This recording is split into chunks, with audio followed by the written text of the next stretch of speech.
will bless you and I'll make you famous, and you'll be a blessing to others.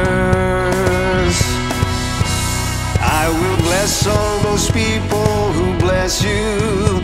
I will curse all those people who curse you. I will bless you and I'll make you famous, and you'll be a blessing to others. All the families on earth will be blessed. All the families on earth will be blessed. All the families on earth will be blessed to you.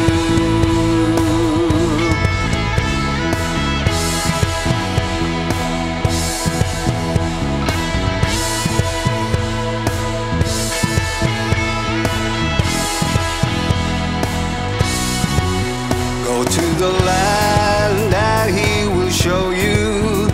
He will make you into a great nation. He will bless you and He'll make you famous, and you'll be a blessing to others. He will bless all those people who bless you. He will curse all those people who curse you. He will bless you and He'll make you famous, and you'll be a blessing to others. All the families on earth will be blessed. All the families on earth will be blessed. All the families on earth will be blessed through you. All the families on earth will be blessed. All the families on earth will be blessed. All the families on earth will be blessed through you. All the earth will sing and give you praise. All the nations will come and worship you. Every tribe and people will bless your name. Every knee will bow and every tongue confess that you are Lord. You are Lord. All the families on earth will be blessed. All the families on earth will be blessed. All the families on earth will be blessed through you. Oh, all the families on earth will be blessed. All the families on earth will be blessed. All the families on earth will be blessed through you.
to always inquire, to always hear, and to always obey. Lord, we declare a new Philippines. Itong araw na ito, magkakaroon ka ng breakthrough! Breakthrough! Breakthrough! Beginning today!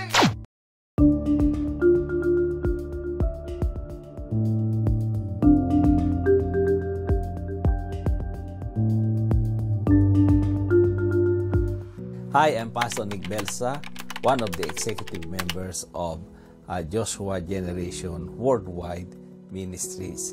According to what I have read and I heard from Brother Ronald and from Brother Rolly Blas, sa story nila, meron silang binuo na grupo, and that group is called GRECOM, Great Commandment, Great Commission. Pero hindi nag-succeed itong grupo na ito. So si Brother Ronald, sabi niya, he was in San Fabian Retreat House sa Pangasinan. He was seeking God if he will continue the church or not. And then God answered him at sabi sa kanya, kasi hindi naman GRECOM ang binigay ko sa iyo. Ang binigay ko sa iyo is Corpus Christi. Because Corpus Christi is a Latin word for the body of Christ. If you are a Catholic, you are very familiar with that word. Ang ibig sabihin nun ay yung parang ostia. Okay, kapag ang pare nagmimisa ng Latin at pinagbibigyan ka ng ostia, sasabihin sa iyo, Corpus Christi, body of Christ. Then, buo sila ng Corpus Christi.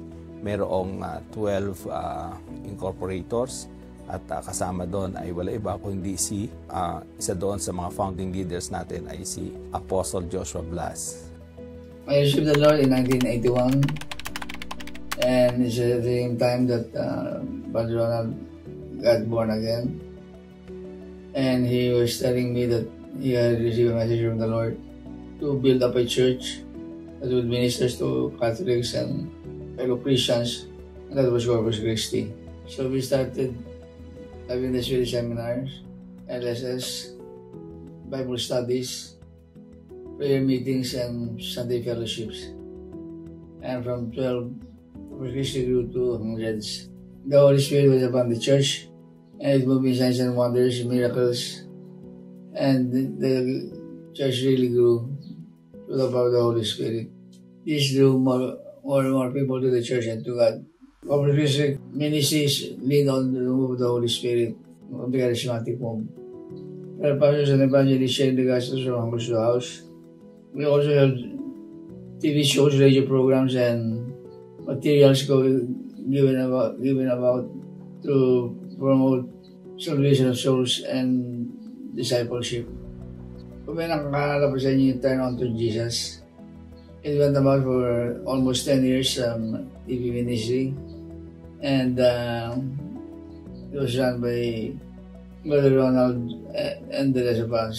We also established a school because we had the need for it. It's called Corpus Christi Community School.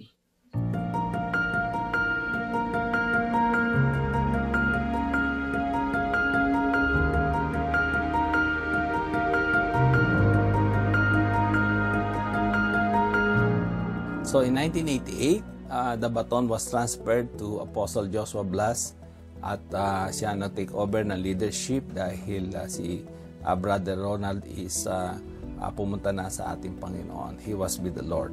Yeah, when Brother Ronald passed away, the baton was passed on to me to continue the program. Eventually, the move of the Holy Spirit went from charismatic to fivefold ministries, and therefore we strengthened the role of the pastors, evangelists, teachers, of apostles, and prophets. The prophetic movement was also very strong in the church. And we went to outside of the Philippines, and therefore changed the name of the church from Corpus Christi to Take the Message for Jesus Global Ministries Inc.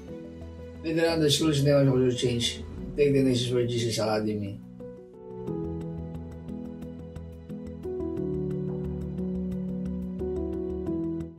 Mayroong isang prophet na galing sa Malaysia na prophesy kay Apostle that ang simbahan natin will be known outside the Philippines with a different name. That's why nagkaroon tayo ng pagbabago sa pangalan natin. Naging Take the Nations for Jesus. We just follow that direction. And nung nagbago yung ating simbahan in name at naging prophetic tayo at naging apostolic is yun na. Nagkaroon na tayo ng mga churches, Singapore, Hong Kong, Taiwan, sa Canada, and the rest.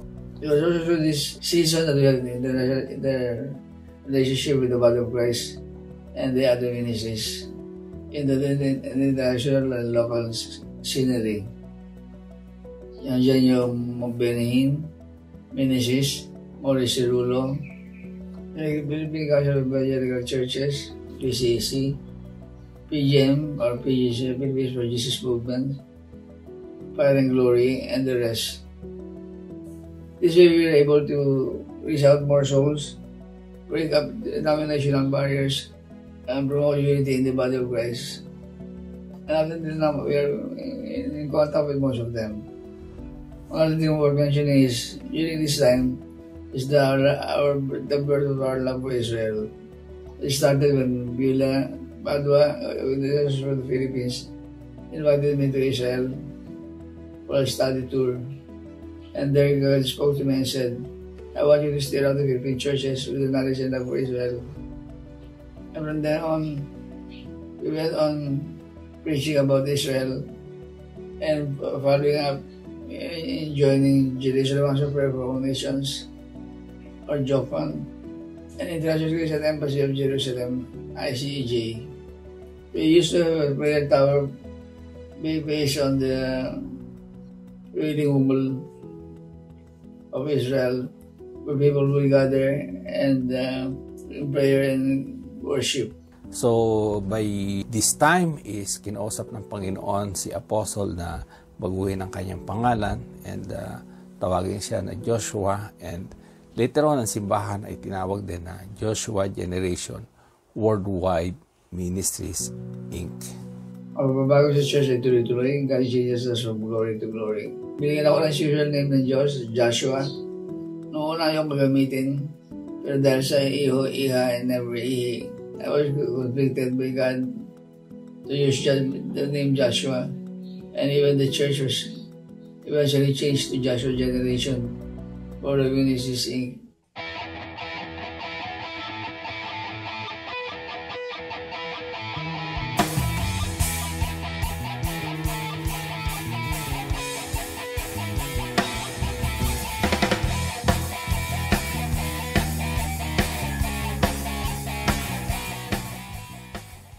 We should continue to do the things that are being done during the Corpus Christi days, and left others that needs to be changed. We continue to strengthen the faith of our people through programs that would develop their faith in God. Nandiyan na activities ng SADOS, Sons and Daughters of Zion, COS, Children of Zion, Music, Media, Mercy Ministries, and Time Financiers, Be Warriors, marami pa iba pa. Continuous trainings in other areas until the churches went through different phases of challenges until things happen unexpectedly, like the fire that burned down the old Arcegas building, the flood, baha, nagawa na pang changes sa venues, palipat-lipat kami ng venues, and then itong pandemya pa. In all of this, we were able to overcome because we have faith in God and His promises. At sabi nga niya, when the promises from me is gonna happen no matter what happens.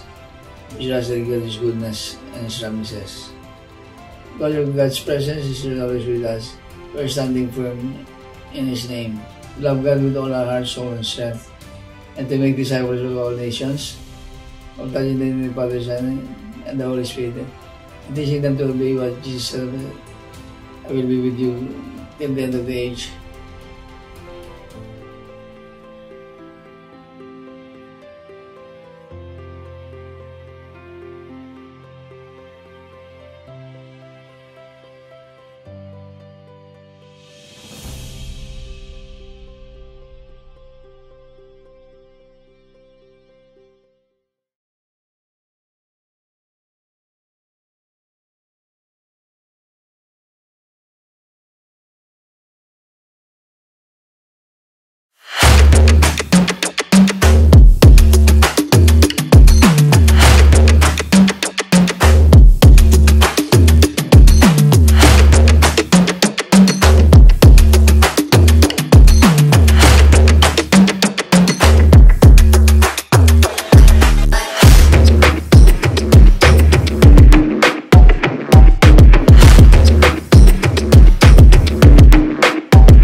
Good day, my dear brothers and sisters. Welcome to our online service. I am Pastor Nick Belsa of Joshua Generation Worldwide Ministries, Bacolod City.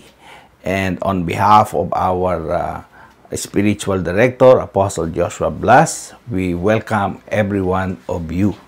Praise God. Special greetings to all our brothers and sisters abroad, especially yung mga naandyan po sa Canada, sa US, naandyan sa New Zealand, naandyan sa Middle East, praise God. And of course, yung naandito po sa Asia. Hallelujah.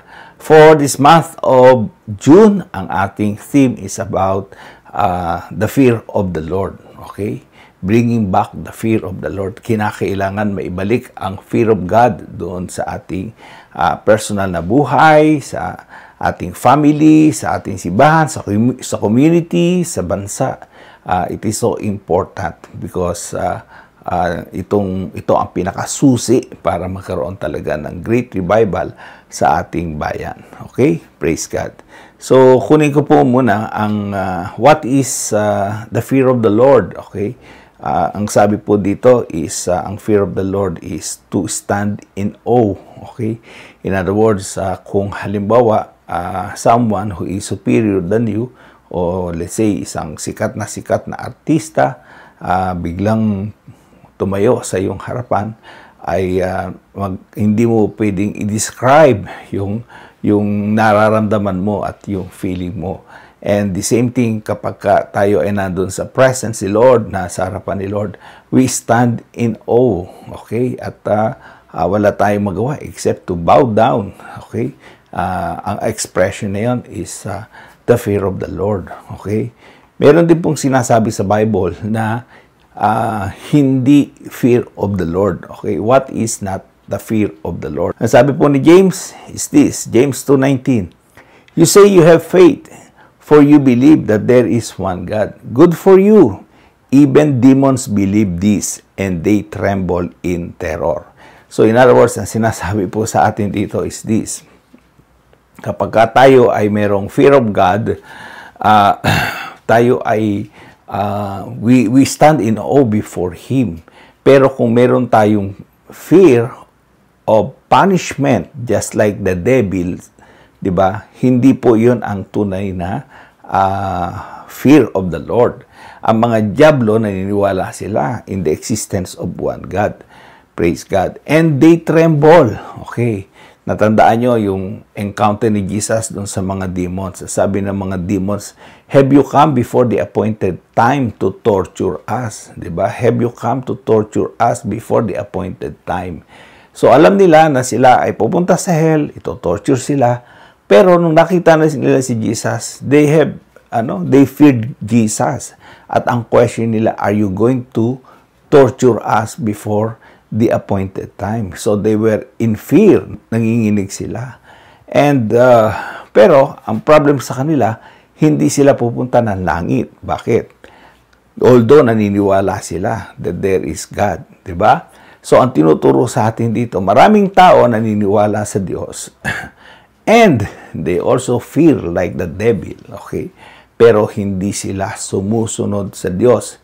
Yung ganong klase ng fear is demonic, satanic, at ito ay hindi tunay na fear of the Lord. Okay, kung ikaw ay natatakot dahil sa punishment, hindi po fear of the Lord yan. Maraming tao ang nagsisisi sa kanilang kasalanan because of fear. Diba? Takot sa impyerno, takot mapunta sa hell, mga ganon. Takot magdusa, mga ganon. So, hindi po yun ang tunay na fear. Ang tunay na fear is, you see the beauty of Jesus, you see the beauty of God, you see the goodness of God, and that goodness motivates you to repent from your sin. Okay? Because you stand in the awe of our Lord Jesus Christ. That's the fear of the Lord. Okay? Pangalawa is this. Paano natin mamimeasure ang fear of the Lord? Ang sabi ng Bible is, the fear of the Lord is the beginning of wisdom. Doon po yan sa Proverbs chapter 9, verse 10, according to the New King James Version. And the knowledge of the Holy One is understanding. In other words, pag mayroon kang fear of God, doon na nagsisimula ang wisdom. At kapag ka nakikilala mo si Lord, doon nagsisimula ang understanding. Ang understanding is you are now beginning to explain everything that is happening in your life. And you don't question God because you are coming to the point of knowing God. And wisdom is coming in because you fear the Lord. So in other words, ang tinuturo sa atin dito is kapag ka ikaw pala ay merong fear of God, you are beginning to know God. Okay? Para mo masabi na ikaw ay merong fear of God, you are beginning to know God. So kapag ka hindi mo nakikilala si Lord, hindi ka nagsisimula na mag-seek sa Kanya o maghanap sa Kanya, you are not fearing the Lord. Okay? Fearing the Lord is knowing God. Dahil nga sa kabutihan niya, sa kanyang goodness, sa kanyang mercy, sa kanyang grace, di ba? You are attracted to Him even more. At sabi mo, Lord, I want to know you more. Just like sabi ni St. Paul doon sa Philippians chapter 3, di ba? Ang sabi niya, that I may know Him. Okay? At yung word na know doon sa pagkakasabi ni St. Paul ay hindi po ito head knowledge, kundi ito is knowing by experience. Diba? Kapag ka nakilala natin si Lord through our experience or encounter with the Lord, ibig sabihin, diyan nagsisimula ang fear of God at diyan tayo nagkakaroon ng wisdom. Okay? So, ang fearing God is obeying God. Okay? Kapag ka sumusunod ka kay Lord, diyan na may measure na ikaw ay sumusunod sa Panginoon. Kung naalala nyo, sa Genesis 22 verse 12, ang sabi doon, ito ay yung tungkol kay Abraham na inaalay niya yung kanya anak na si Isaac. And then, noong sabi ng Bible is, do not lay a hand on the boy, he said, and do not do anything to him. Now I know that you fear God because you have not withheld from me, your son, your only son. Okay? Merong angel na napumunta at nag-intervene dun sa gagawin ni Abraham dun sa kanyang anak na kanyang isa-sacrifice. At ang sabi ng angel is this, now I know that you fear God. Paano na-express ni Abraham ang kanyang fear of God? Hindi lang sa pagkakilala sa ating Panginoon na ma-encounter niya by his personal experience, but by obeying Him. Yan. Okay, yan yung sinasabi natin. Na yung diablo naniniwala that there is one God. In fact, nanginginig sila. They were in fear of terror. Okay? Pero hindi sila sumusunod. Hindi fear of God yung sa kanila. Ang sa kanila is the fear of punishment. Pero ang tunay na fear of God is expressed through our obedience. Imagine si Abraham, di ba? Meron nga ako nabasa, sabi nung panahon nila Abraham ay pinagbabawal ang child sacrifice, okay? Kahit sa anong gods during that time. Pero si Abraham is kahit ano yung mga tawag dito, mga paniwala nila doon, mas pinaniwalaan niya at sinunod niya si Lord na ialay niya yung kanyang bugtong na anak because yan yung prophetic gesture na kung saan God Himself will also sacrifice His own Son, Jesus Christ, on the cross. Diba? Namatay si Jesus doon sa cross. Inilibing siya, pero nabuhay na muli siya. So, ang point lang is this. Kung talaga tayo ay sumusunod sa Diyos, ibig sabihin ay na-express natin na tayo ay natatakot sa Diyos. Okay? 'Di ba? Kahit yung sa mga anak natin, yung mga anak natin na sumusunod sa atin, ibig sabihin nun, meron silang respeto, meron silang pag-honor sa iyo dahil nakikita nila yung authority mo. The same thing with us. We obey God, we respect Him, we honor Him. 'Di ba? Bakit? Kasi alam natin na meron siyang kapangyarihan. meron siyang authority. We stand in awe in the presence of God. Hallelujah. Isang test din ng fear of the Lord is this. Ano ang fear of the Lord? It is running from temptation. Okay?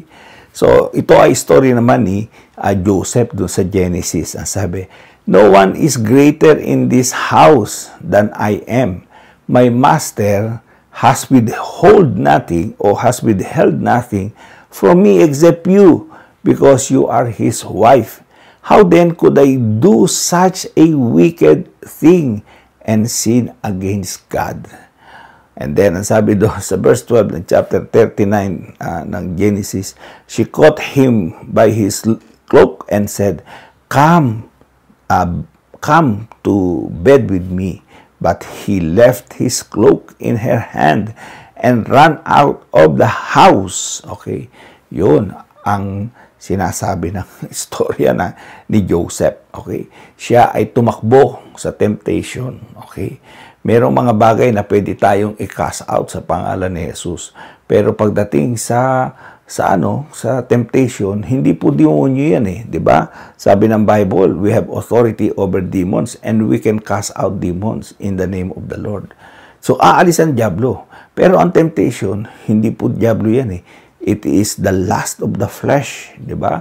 So kapag nag-yield in tayo diyan, nangyari, nalaglag tayo sa kasalanan, ang ibig sabihin niyan, we lack the fear of God.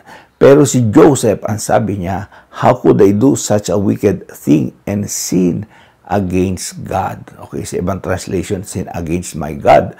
So, ibig sabihin, very personal kay Joseph ang Diyos. At sinusunod niya rin ang Diyos. At meron din siyang takot sa Diyos. Okay, ang sabi ng Proverbs, fear of the Lord is to shun from evil.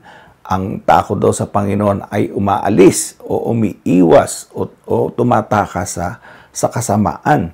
Okay, si Joseph, he was tempted by the wife of Potiphar. Ano ang ginawa niya? He ran away. Tumakbo siya. Bakit? Kasi mas inonor niya na matakot sa Panginoon. Okay. So sa ibang definition din ng fear of the Lord is this. Ang ibig sabihin nun ay to side on God. Okay? Lagi ka merong choice, pero ang choice mo ay laging sa Diyos. So, si Abraham, ang pinili niya ay sa Diyos. Si Joseph, ang pinili niya ay sa Diyos. Okay? Marami silang mga temptation, pero ang pinili nila ay yung ways of God, yung pamamaraan ng Diyos, yung pagsunod sa Diyos. Okay? Yung pagtakbo sa temptation. Okay? Ito ay sa atin normal yang temptation. Maraming temptation dito sa mundo. Hindi lamang temptation of the flesh, pati temptation ng mga material na bagay, di ba?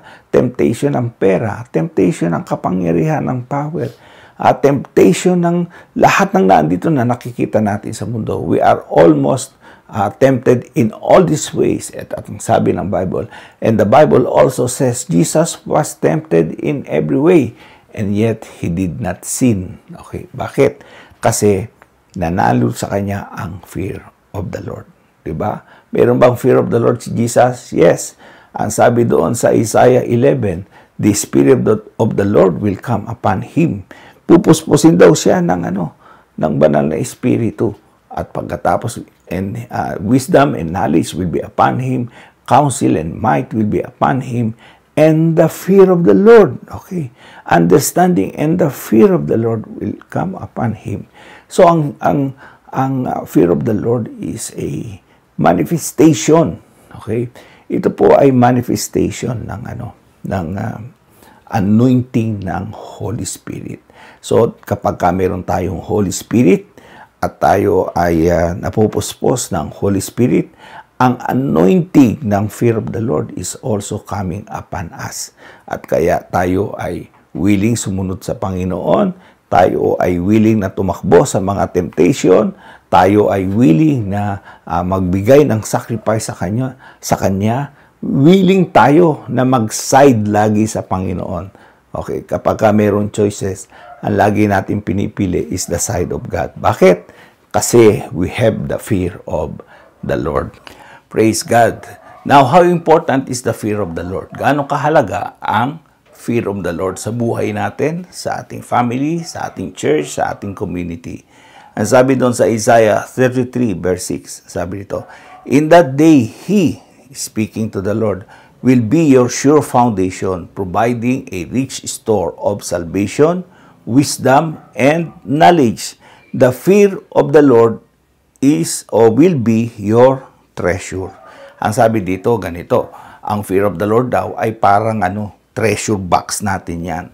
At kapag meron tayo niyan, ibig sabihin, yung treasure box ay merong nandun sa loob. Ano ang nasa loob ng treasure box? Ang sabi dito, rich store of salvation, wisdom, and knowledge. Okay? Again, sabi nga sa Proverbs, ang sinasabi doon, the fear of the Lord is the beginning of wisdom. Gusto natin magkaroon ng wisdom, let us learn how to fear the Lord. So, for that to happen, para mangyari yan, magkaroon tayo ng wisdom, magkaroon tayo ng knowledge, understanding, and salvation. Okay? Ang ibig sabihin is lahat yan ay naka-incorporate o naka-package yan doon sa box o doon sa treasure of fear of the Lord. Okay? So, buksan mo yung fear of the Lord na box, makita mo doon may salvation, mayroong wisdom, mayroong knowledge. In other words, ang isa sa mga pinapakita sa atin dito is this. Kung gusto natin magkaroon ng great revival sa ating bansa, sa ating community, sa ating simbahan, kinakailangan yung anointing ng fear of the Lord ay naandyan. Okay? Present yung fear of the Lord. Pagka merong fear of the Lord, salvation will just come. Okay? Darating at makakaroon ng salvation. Imagine mo kung ang family natin, di ba, meron lahat tayong fear of the Lord. Salvation is in the house. Kung sa community natin, ang mga tao dyan ay merong fear of the Lord, then salvation will be upon them. Okay, naalala ko tuloy yung isang story sa Bible, do sa 2 Chronicles, na during the time of King Hezekiah, King Jehoshaphat, he was seeking the Lord. Okay? Hinahanap niya raw ang Panginoon. Gusto niya makilala ang Panginoon. He is always coming to the knowledge of knowing God. And because of that, the fear of the Lord came upon the whole land. At hindi lang sa buong Judah, even doon sa surrounding nations. And that's why, ang sabi ng Bible is this, because of the fear of the Lord, no one is making war with Jehoshaphat. In other words, ang sinasabi dito is everyone is at peace, okay? Kasi dahil doon sa fear of God. Now, ang tinuturo sa atin dito is this. Susi pala ito. Parang Pandora box pala ang fear of the Lord. Kung tayo merong fear of the Lord, salvation will just come. Diba? Magpuproduce ng salvation. Kung ang church natin, lahat tayo ay merong fear of the Lord, maraming masisave doon sa ating community. Kung sa community natin, maraming may fear of the Lord, then salvation will come to our nation. So, in other words, ang tinuturo sa atin dito is this.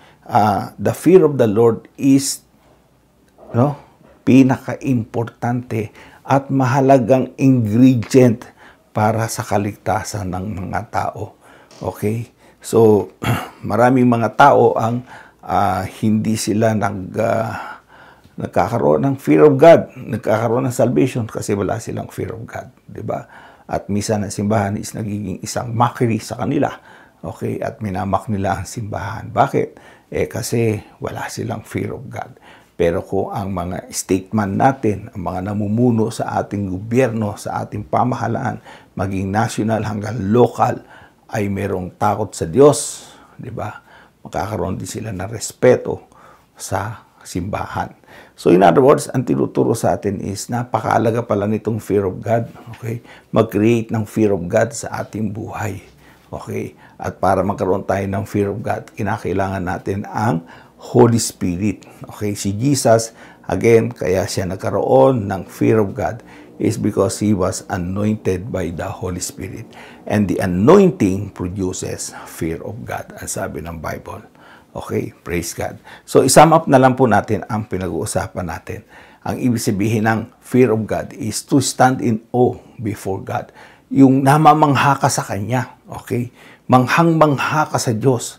At kaya ang lahat ng choices mo is yung sa Diyos, di ba? kung meron kang choices between two, is ang pinipili mo ay yung para sa Diyos at yung sa Diyos. Okay? Pangalawa is this, ang fear of God is not the fear of punishment. Okay? Demonic na fear yan. Okay? Kaya tayo nagre-repent sa ating kasalanan, hindi dahil sa pupunta tayo ng impyerno. Okay? Paano kung walang impyerno? Magre-repent ka pa ba? Okay? Ang repentance is kapag ka nakita natin ang goodness at ang mercy ng God. Okay? And that's the experience of the fear of the Lord. And the fear of the Lord shun from evil. Okay? And we say na ang fear of the Lord is measured by knowing God, obeying God, and overcoming temptation. Okay? Tumatakbo tayo sa temptation. Umaalis tayo sa temptation just like Joseph. Dahil he feared God. Okay? Praise God. At ang sabi natin, the fear of the Lord is so important because it is our great treasure. Okay? Kung gusto natin ma-save ang mga members ng family, mga community natin, then let's have fear of the Lord. Because inside the fear of the Lord is salvation, wisdom, knowledge, and understanding, if I may add it. Okay? Praise God. So, ang tinuturo sa atin dito is this. I-cultivate sa heart natin na magkaroon tayo ng fear of God, and we will understand the real meaning of fear of the Lord. Praise God. Sige po, manalangin tayo. Lord, marami pong salamat. I pray for everyone watching and listening right now. I pray for the understanding of the fear of God. I pray, O God, na ang fear of God ay makultivate sa puso namin. Let the Holy Spirit come and anoint us with the spirit of the fear of God. It is your spirit, O God, that will create the fear in our hearts.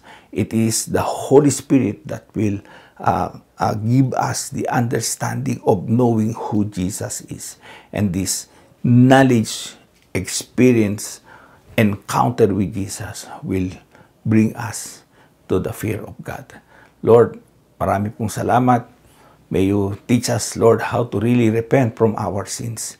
Ang aming repentance is because of your goodness to us. Thank you, Father God. Marami pong salamat. And I pray, Lord, kung sino man na may sakit, paggalingin mo, hipuin mo ang kanilang mga katawan. Touch them right now in the name of Jesus. At lahat na nangangailangan ng deliverance, bigyan mo sila ng deliverance in the mighty name of Jesus. Thank you, Father God. We bless you. We give you honor in Jesus' name. Amen and amen. Maraming pong salamat, and I pray for the love of the Father, and I pray for the grace of our Lord Jesus Christ, and the fellowship of the Spirit be with us all. In Jesus' name. Amen and amen. Isang mapagpalang araw po sa ating lahat. Ako po si Sandro na taga Bacoor Local Church, at nais ko lang po ibahagi sa inyo yung napakagandang miracle na ginawa ng Panginoon sa buhay ko. Nawala ako ng napakatagal sa Panginoon, nalayo ako sa church ng mahigit 7 taon. At sa 7 taon po na yon, marami pong nangyari sa buhay ko na hindi ko inaasahan na mangyayari po sa akin. Isa na po rito yung pagkakaroon ng malubhang sakit. Nag-umpisa po lahat sa simpleng pagdudugo lang ng ilong, pagdudugo ng gums, yung gums sa loob po na aking bibig. Tapos madalas po ako nang hihina, para akong pagod na pagod po kahit wala akong ginagawa. At nung una po, pinagsawalang bahala ko lang siya kasi masyado po akong nakafocus sa mga ginagawa ko sa buhay, sa career, at sa negosyo, at sa kung ano-ano pong mga. Nag-decision po akong magpa-check up sa doktor. At doon ko po nalaman na meron po akong blood cancer. May following check up ako noong April 2024. Ito po yung isa pang sakit na dumating sa akin na hindi ko rin inaasahan. Sabi po ng doktor is nagkakaroon po ng muscle yung puso ko. Kumbaga, yung loob ng puso ko meron siyang muscle na lumalaki na nagiging cause na paghihirap ng pagtibok ng puso ko. At anytime, pwede po siyang huminto. Para akong binagsakan ng langit at lupa, nalungkot ako maigi, pero sabi nga ng doktor, bawal akong malungkot, bawal akong sumaya, bawal ako tumawa ng napakalakas, bawal akong umiyak ng matindi. Sa madaling salita po, bawal akong magkaroon ng sobrang emosyon. Nanalangin ako ulit sa Panginoon. Sabi ko, Lord, tulungan mo naman ako. Ang dami ko pang pangarap sa buhay. Lord, ang dami ko pang gustong gawin. Lord, gusto ko pa ulit maranasan. Gusto ko pa ulit ma-experience yung mag-worship sa iyo, yung tumugtog ng papuri at pagsamba para sa iyo. Gusto ko pa ulit ma-experience yun. Isang araw po, nagmamotor ako. Sunday po yun, umaga. Dapat po talaga hindi ako pupunta sa church nung araw na yon. Pupunta po dapat ako noon dito sa may bandang Pasay para makipag-inuman sa mga kaibigan ko. Pero nung nandun na malapit na po ako sa church, hindi ko alam kung bakit ako nakapag-decide na lumiko papuntang simbahan. Tapos pagdating ko po dun sa church, walang tao.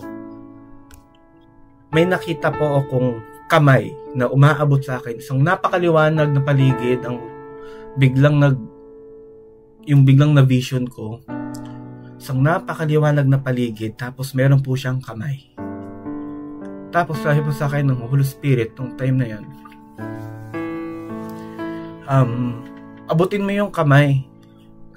Yun po yung sabi sa akin ng Holy Spirit, abutin mo yung kamay. Inabot ko po yung kamay, and then from that moment, naramdaman ko po yung matinding pagyakap ng Panginoon. As in, yung pagyakap na para kang niyayakap ng magulang. Ayun po. At ngayon po naramdaman ko siya ulit. And this time po, mas mahigpit yung pagkakayakap sa akin ng Panginoon. Nakaramdam po ko ng matinding kagaanan ng loob. Parang napahinga po yung puso ko. Na parang kumalma ako na naramdaman ko na pinaramdam sa akin ng Panginoon na hindi niya ako pababayaan. Na nandyan lang siya lagi para sa akin. Namatay po ako ng ilang araw. So, huminto po siya. Ngayon huminto po siya yung pagtibok ng puso ko.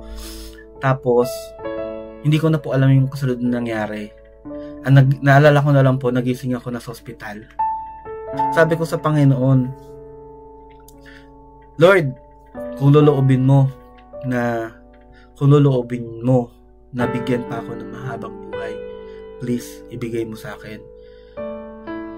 Lord, kung pwede, sana kahit yung buhay na idudugtong mo sa buhay ko, ilalaan ko na lang, hindi para maging successful sa career, hindi para makakuha ng kahit anong yaman sa mundo. Ang gusto ko lang is yung buhay na ibibigay niyo po sa akin ay ilalaan ko sa paglilingkod sa inyo. Pagkalipas po ng ilang buwan, bumalik ako sa doktor mga buwan ng September 2024. Nagpa-check up po ulit ako at sa hindi po inaasahan na miracle ng Panginoon, nawala po yung based doon sa test ng doktor, nag-normalize po yung dugo ko. Sinabihan po ako ng doktor na cancer-free ako. As in 100% cancer-free po ako. Na sabi po niya, kung dati pinag-uusapan lang 4 to 5 years, pwede para ako mabuhay ng 5, 10 or 50 years more. Yun po yung sinabi sa akin ng doktor nung time na yun. Po, noong December 2024, muli po akong nagpa-check up para naman po sa puso ko. Nung una po, habang pumupunta ako dun sa ospital, sa clinic, una po, kinakabahan ako sa resulta. Kasi baka mamaya mas lalo na siyang lumubha. Pero sabi ng Panginoon, magtiwala ka lang sa akin, magtiwala ka lang. Ang sabi po ng Panginoon ay manalig ka lang sa akin. Sabi ko, yes Lord, sige po, manalig ako sa inyo. Ngayon po, hindi ko po inaasahan talaga, ang in-expect ko po ay naging worse.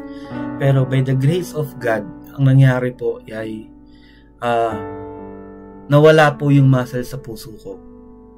Opo, nawala po yung muscle sa puso ko, nag-normalize po yung tibok ng puso ko at hindi na po nahihirapan tumibok yung puso ko. Wala na po yung risk na pwede siyang huminto anytime. Wala na po yung maintenance na pagkadami-dami. Opo, wala na po akong iniinom na gamot. Kahit never po akong uminom ng gamot. Araw-araw po pinagpapasalamat ko sa Panginoon na dinugtungan niya yung buhay ko. Pinagpapasalamat ko po sa Kanya yung blessing na binigay niya sa akin. Yung pinakamagandang blessing na binigay niya sa akin. Ngayon po, na-restore na yung relationship ko sa family. Maganda na po yung takbo ng career ko. And soon, magkakaasawa na rin po ako. Ngayon po, ako po ay nasa Joshua na ulit at masayang naglilingkod sa Panginoon at nagpapasalamat po ako maigi sa Panginoon sa pagkakataon, sa panibagong pagkakataon na ibinigay niya sa akin para magpatuloy pa sa gawain niya. Dahil po sa Kanya, ako'y gumaling, hindi po dahil sa sarili kong kagalingan, hindi po dahil sa sarili kong kakayahan, kundi dahil lang man po sa Panginoon. Kaya kapatid, kung ikaw man ay naririnig mo tong message na to, at ikaw ay may karamdaman, manalig ka lang kapatid dahil alam ng Panginoon yung pinagdadaanan mo. Ang kailangan mo lang ay tumawag at manalig sa Kanya. Huwag ka mag-rely sa sarili mong kakayahan. Mag-rely ka lang doon sa power power ng God sa buhay mo. Walang imposible sa Panginoon. Sa tao may maraming imposible, pero sa Panginoon walang imposible. Kung gumaling ako kapatid, panigurado gagaling ka din. Pagagalingin ka rin ng Panginoon. Yun lamang po, maraming salamat po at mabuhay po tayong lahat. God bless you all. Receive this blessing. May the Lord bless you and keep you. May the Lord make His face shine upon you and be gracious to you. May the Lord lift His countenance over you and give His peace. Shalom and God bless.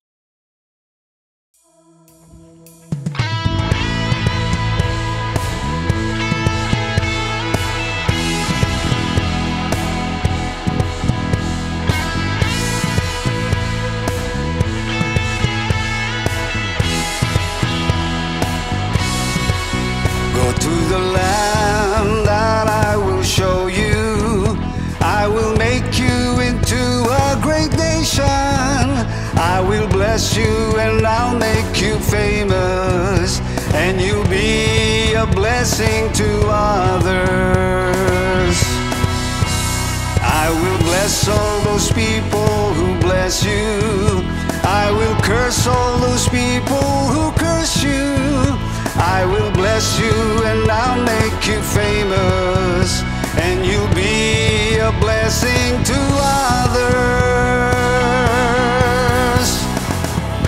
All the families on earth will be blessed. All the families on earth will be blessed. All the families on earth will be blessed to you.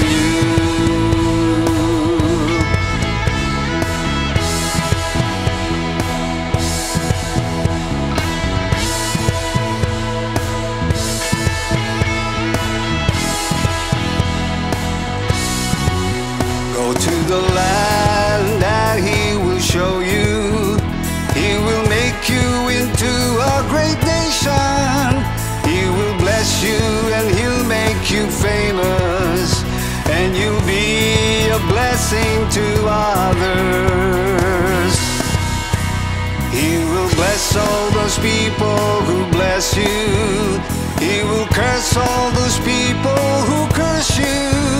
He will bless you and He'll make you famous, and you'll be a blessing to others.